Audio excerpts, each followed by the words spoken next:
Halo guys, kembali lagi di Movie.com. Pada kesempatan kali ini, Mimin akan membawakan alur cerita film aksi berjudul Never Back Down, No Surrender yang dirilis pada tahun 2016. Film ini mengisahkan tentang seorang mantan petarung MMA yang baru saja selesai menjalani masa tahanan dan kini terpaksa kembali bertarung di atas ring. Penasaran bagaimana kelanjutan ceritanya? Yuk, simak alur ceritanya.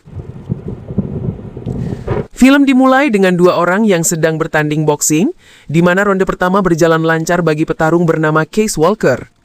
Namun ternyata Case belum mengulangkan kemampuan terbaiknya.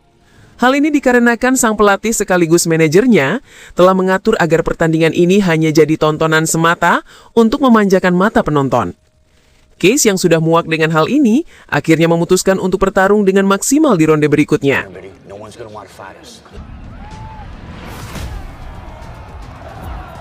Hasilnya, lawannya langsung KO tanpa perlawanan. Akibat tindakannya, sang pelatih pun memilih untuk meninggalkan Case. Namun saat hendak pergi, ia tak sengaja bertemu dengan salah satu sahabat lamanya bernama Brody. Brody ini memiliki prestasi yang luar biasa. Dia pernah menjadi juara dunia MMA. Ia cukup terkejut melihat seorang petarung hebat seperti Case bertanding di ajang yang sebenarnya ditujukan untuk pemula. Brody pun mengajak Case untuk bertemu dengannya nanti malam di sebuah klub untuk ngobrol lebih lanjut. Singkat cerita, Case pun datang ke tempat yang dimaksud. Namun Brody sudah keburu mabuk dan asyik bermain dengan cewek-cewek. Keduanya pun mencoba berbincang, di mana Brody mulai bercerita kalau dirinya kini akan bertarung di sebuah ajang bernama PFC. PFC adalah ajang yang mirip dengan MMA, namun peraturannya tidak ada sama sekali. Bisa dibilang sangat brutal. Case cukup terkejut mendengar rencana Brody. Apalagi Brody akan melawan petarung terkenal yang sangat berbahaya bernama Caesar. Hanya dengan sedikit kesalahan, Brody bisa terluka parah seumur hidup. Sebelum mereka berpisah, Brody sempat menawarkan Case sebuah pekerjaan. Dia mengajak Case untuk ikut ke Thailand mencari pelatihnya untuk melawan Caesar. Namun Case menolak tawaran itu. Sebelum keluar dari bar, Case juga sempat berkenalan dengan seorang wanita bernama Misha yang merupakan corporate marketing untuk penyelenggara PFC. Setelah itu, saat pulang ke parkiran, Case melihat dua orang yang mencurigakan. Ia pun mengikutinya dan ternyata Brody sedang dijebak dengan difitnah sebagai atlet yang sedang berselingkuh dengan istri orang lain. Untung saja Case ada di sana dan bisa membantu.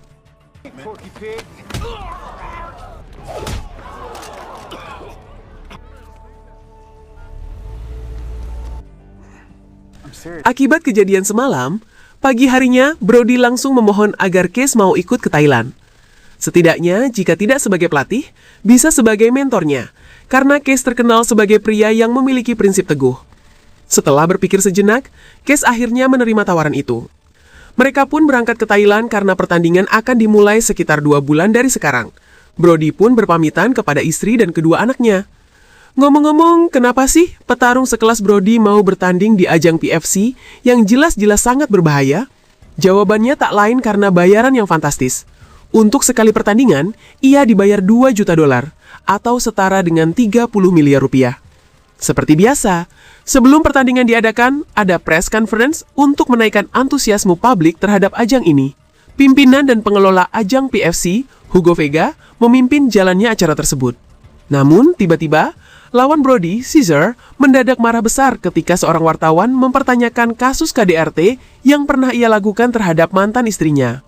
Saat itu, kita bisa melihat betapa beringasnya Caesar.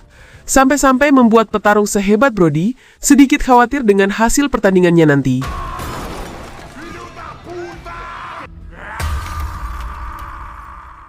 Sementara itu, Case sedang memeriksa tempat latihan Brody dan timnya di Thailand. Begitu masuk, ia langsung diremehkan oleh pelatih utama Brody. Namun, Case tampak tak peduli dan malah sibuk mempersiapkan alat latihannya sendiri. Sementara para atlet di sana menggunakan peralatan modern seperti punching bag dan alat-alat gym lainnya, Case justru menggunakan bahan-bahan bekas seperti botol kaca, ban, papan, dan sebagainya. Tentu saja, ini menarik perhatian banyak orang. Bahkan tak sedikit atlet MMA muda yang mengejeknya. Salah satunya si Cobra. Dengan penuh percaya diri, Cobra merasa Case bukan saingannya hanya karena jenis latihan yang tak biasa itu. Brody yang baru datang sebenarnya ingin melerai. Namun Case, yang sedikit kesal, justru ingin menerima tantangan tersebut.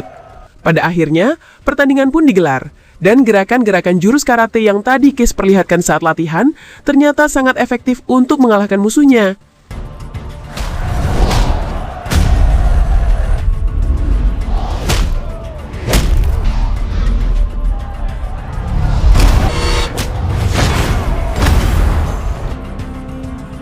Hasilnya, Cobra terpaksa dilarikan ke rumah sakit karena 3 tulang rusuknya patah.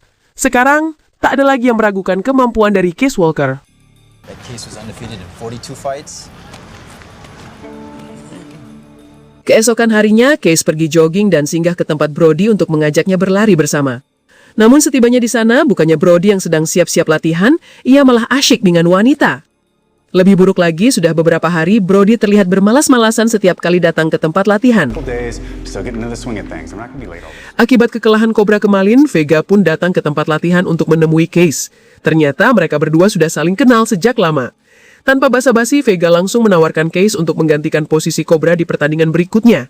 Namun alih-alih menerima tawaran itu, Case malah menyarankan petarung lain dan bahkan bersedia diajak sparring oleh anak muda di tempat itu untuk menunjukkan kapasitasnya di hadapan Vega. Sayangnya, kemampuan anak muda tersebut sama sekali tak menarik perhatian Case. Sekedar informasi, hampir semua orang di tempat itu merasa cemburu dengan Case karena mendapatkan tawaran besar, namun menyia-nyiakannya begitu saja. Hey, what the fuck was that out there? Right? So let's go do some mitts. Come on. Singkat cerita, anak muda yang tadi Case bantu sparring mendatanginya dengan penuh harap, memohon agar bisa diangkat menjadi muridnya. Sebenarnya Case agak malas untuk melatih anak baru ini, tapi ia merasa tak enak hati jika menolak niat baik kedua anak muda tersebut yang ingin belajar. Akhirnya Case pun setuju untuk melatih mereka berdua, tetapi latihannya berbeda dari pelatihan yang biasanya diberikan oleh pelatih lain. Latihan ini dilakukan ketika semua orang sudah pulang. Sementara itu, pemberitaan mengenai pertarungan Brody dan Caesar terus digencarkan untuk menarik minat penonton. Para wartawan pun datang ke tempat latihan untuk mewawancarai Brody tentang perkembangan latihannya. Di tengah suasana itu, beberapa jurnalis senior secara tidak sengaja melihat Case dan mengatakan bahwa mereka kira Case sudah mati ketika masuk penjara dulu. Mendengar fakta itu, Misha langsung semakin tertarik untuk menggali informasi lebih lanjut mengenai latar belakang Case. Sejak awal, Misha sebenarnya sudah tertarik dengan Case karena pembawaannya yang kalem, disiplin, dan tidak suka main wanita.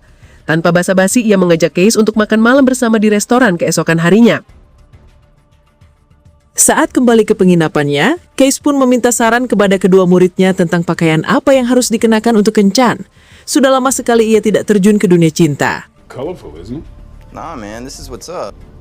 Where am I going to get flowers? Singkat cerita, keesokan harinya di restoran, mereka berdua pun berbincang. Misha, yang sebenarnya seorang janda, sudah lama mencari pasangan hidup. Namun, ia ingin memastikan bahwa Case adalah orang yang tepat. Tanpa ragu, Misha pun bertanya langsung tentang kejahatan yang pernah dilakukan Case hingga membuatnya masuk penjara. Pertanyaan itu cukup menyentuh hati Case dan membuatnya merasa tersinggung. Akhirnya ia memutuskan untuk pergi dari sana.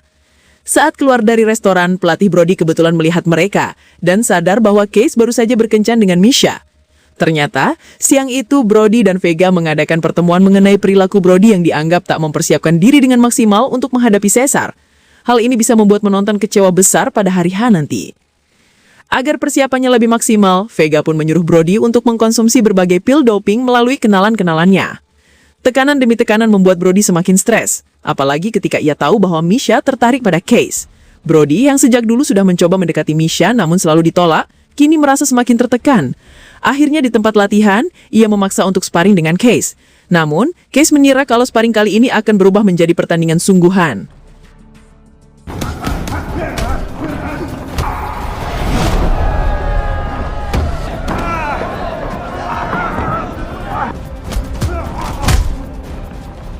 Hampir saja Case menghabisi Brody, jika saja pelatihnya tidak melerai mereka. Orang-orang di tempat latihan pun semakin kagum dengan kemampuan Case, karena ia berhasil mengalahkan mantan juara dunia MMA. Kabar tentang hasil sparring antara Case dan Brody sampai ke telinga Vega, yang semakin penasaran siapa sebenarnya Case Walker. Vega pun meminta bawahannya untuk menyelidiki lebih dalam tentang masa lalu Case. Keesokan harinya, saat melatih dua muridnya di taman, Case didatangi oleh Misha. Ia datang untuk meminta maaf atas sikapnya kemarin. Dengan lapang dada, Case menerima permintaan maaf tersebut. Di sisi lain, untuk memperbaiki hubungannya dengan Brody, Case mengajaknya untuk makan bersama sambil ngobrol. Di sana, mereka berdua akhirnya bisa berbincang dengan terbuka. Brody sempat mengungkapkan bahwa dirinya sulit fokus karena tekanan besar yang datang dari pertandingan ini. Sejujurnya, ia juga khawatir jika akibat bertanding di ajang brutal ini, dirinya malah akan menjadi cacat. Namun, jika ia menang, bayaran besar itu cukup untuk membiarkannya pensiun dari dunia atlet. Namun, setelah sparring dengan Case kemarin, Brody akhirnya sadar dan berjanji untuk berlatih dengan serius di bawah bimbingan Case. Tak hanya itu, untuk membuktikan niat baiknya, keesokan harinya Brody meminta Matty, pelatihnya, untuk menerima kehadiran Case dan bekerja sama untuk melatihnya sampai hari pertandingan.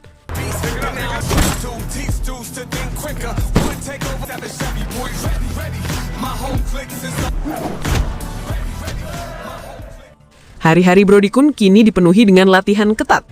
Untuk melindungi Brody dari potensi kerugian akibat cedera, Misha mendaftarkan Brody ke pihak asuransi.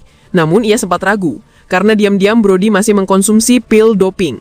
Jika ketahuan, ia tidak bisa mengklaim asuransi tersebut.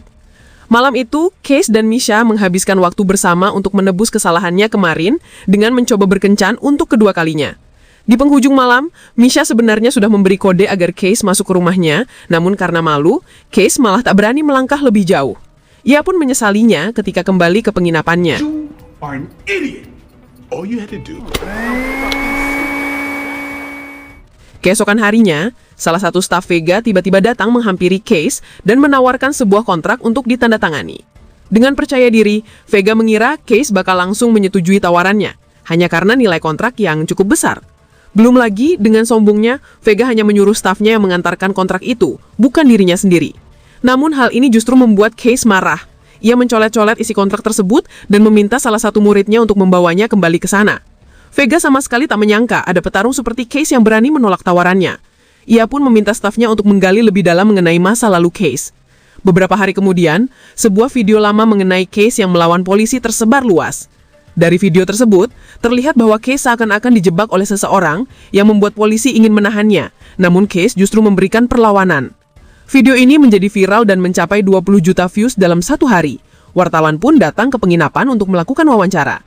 Namun bagi Case, video viral itu hanya sebuah aib dari masa lalunya yang kini terungkap ke publik. Di sisi lain, publisitas mengenai pertandingan Brody dan Caesar tampaknya tidak berjalan sesuai harapan. Orang-orang kurang berminat untuk menontonnya. Vega yang sudah menggelontorkan banyak uang untuk pertandingan ini mulai khawatir jika tidak akan mendapatkan kembali modalnya. Para penonton malah lebih tertarik dengan video viralnya Case. Melihat hal ini, Vega pun mulai memikirkan ide licik lainnya. Salah satu ide tersebut adalah membujuk Case dengan menawarkan penginapan villa mewah, mengingat beberapa hari terakhir, Case hanya mendapat penginapan di hotel tua.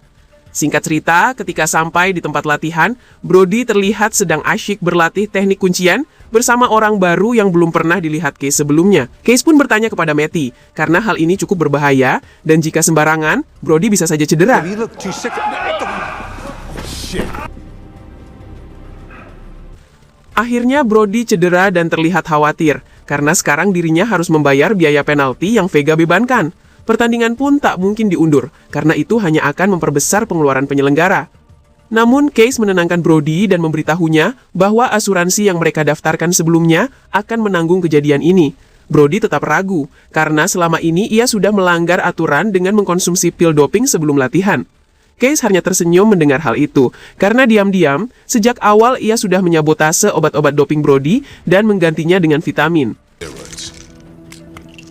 Crushed up baby aspirin. To change those locks, because they're a little too easy to break. Drug. You believed it, so you achieved it. Saat Case sedang sibuk packing untuk kembali ke Amerika karena pertandingan Brody dan Caesar batal, tiba-tiba Vega datang dan menawarkan sesuatu yang mengejutkan.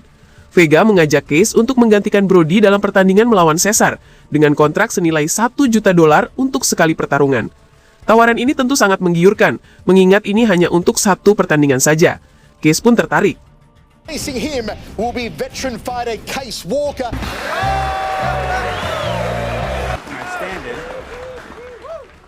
Waktu tinggal 1 minggu sebelum pertandingan, dan kini giliran Case yang harus latihan keras setiap hari di bawah bimbingan Brody. Namun di antara semua orang yang mendukungnya, salah satu murid Case terlihat kurang senang dengan keputusan ini. Ia merasa Case meninggalkan prinsip-prinsip yang selama ini ia ajarkan, dan merasa kecewa karena meskipun ada bayaran fantastis, Case seharusnya tetap berpegang pada integritas. Malam itu, Case bercerita tentang perasaan muridnya tersebut kepada Misha. Dan setelah mereka berbicara cukup panjang, Case mulai menyadari ada yang tidak beres dengan pertandingan ini. Seakan-akan semuanya sudah diatur oleh Vega yang hanya memanfaatkan popularitasnya. Diam-diam di tempat latihan, Case berhasil membuka loker orang yang melatih teknik kuncian Brody dan menemukan bukti-bukti yang menunjukkan bahwa orang tersebut diutus oleh Vega untuk mencederai Brody agar Case bisa muncul sebagai 10 penggantinya. minutes after your session with Brody. Put your hands down. Sore itu, Case bersama timnya memikirkan cara untuk membalas kelicikan Vega. Namun dari diskusi mereka, satu-satunya solusi adalah memenangkan pertandingan terlebih dahulu, lalu setelah itu Case bisa memutuskan kontraknya. Jika tidak, ia akan menghadapi tuntutan hukum. Akhirnya, hari pertandingan pun tiba. Vega terlihat sangat senang karena ia berhasil meraup keuntungan sekitar $30 juta dari pertandingan kali ini. Misha yang baru tiba di lokasi pertandingan, tiba-tiba memilih untuk mengundurkan diri sebagai bawahan Vega. Hugo, I quit. Malam itu, stadion dipenuhi penonton yang antusias. Namun menjelang pertandingan, Case terlihat masih belum melakukan pemanasan. Nampaknya, ia terus memikirkan sesuatu. Tiba-tiba, ia mendatangi ruang ganti Caesar, yang mencoba memprovokasinya, namun dengan cepat dihalau. Brody dan yang lainnya sempat bingung dengan tujuan tindakan Case kali ini. Namun akhirnya, provokasi dari Case berhasil. Ketika mereka hendak memasuki ring, orang-orang mencoba melerai. Tetapi tidak ada yang berani maju, dan pertarungan pun dimulai, meskipun secara tidak resmi.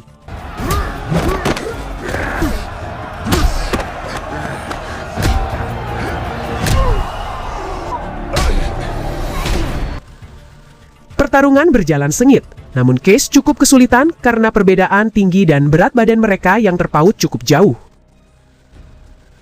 Akhirnya, Case harus menggunakan ilmu karatenya untuk memberikan luka dalam pada Caesar.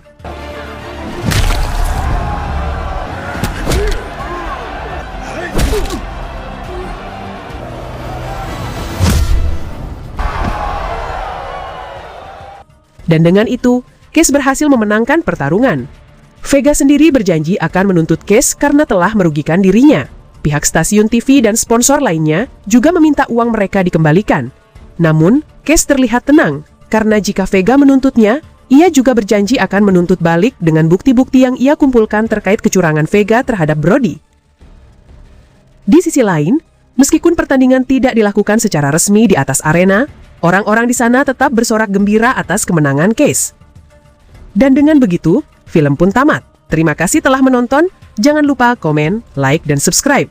Kalau kalian punya rekomendasi film baru atau tanggapan terhadap film ini, silahkan komen di bawah. Terima kasih, sampai jumpa.